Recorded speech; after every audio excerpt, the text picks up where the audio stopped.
Episode 4, Sweat and Hustle Thoughts. Today is just going to be kind of a stream of consciousness video. I saw this post earlier this week by a trainer that I happen to follow. She made this post about all the reasons you should exercise besides aesthetic goals as far as like weight loss and how you look.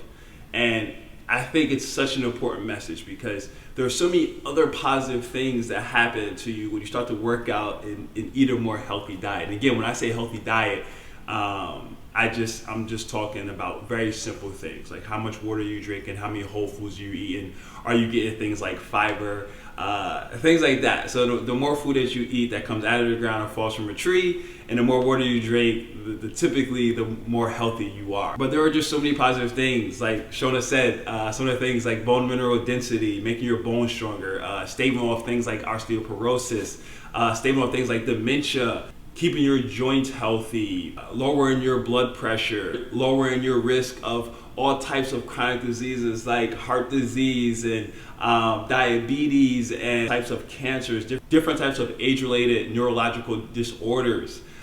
Exercise has been a proven remedy for things like depression and anxiety. The list goes on and on for reasons to be active every single day and then adhere to some type of strength program.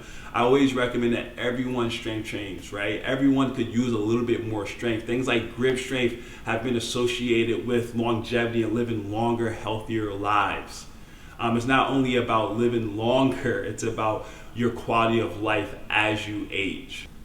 There's so many studies that I can pull from. I'm gonna try to link some underneath this video as well, but I think you get the point. And not to be melodramatic or anything, but sometimes I think to myself, being in the wellness community, like, is this life or death? I already deal with life and death. My wife's a PA, she's a physician assistant, and she works in the emergency department, and she's dealing with real crazy situations sometimes. And as a trainer, I'm like, am I really dealing with life and death? And ultimately, I think we are, if you're in this industry.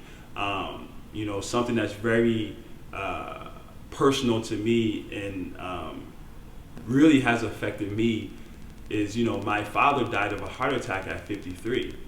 And, if I was to go back and honestly look at, the things he was doing, he smoked cigarettes, he drank probably a little bit more than he should have. And, that's just the reality of it. And his diet was not great. Was he a very active man? Yes, he was every type of handyman you could imagine, but he didn't take care of his body and put the right things into his body. And unfortunately, he had a heart attack at 53.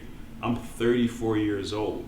There's all types of chronic diseases in my family history: heart disease, diabetes, high blood pressure, all those things. So it behooves me to make smart decisions and live an active lifestyle and eat healthier. And again, I always come back to simplicity. This website, these blogs are a lot about simplicity, right? I start with trying to just drink more water, limit any soda or juice or intake of those things, high sugar content. Again, diabetes runs in my family, right? And then I try to eat more whole foods, and I start there, and then I can start to clean it up and maybe track, exactly what I'm putting into my body.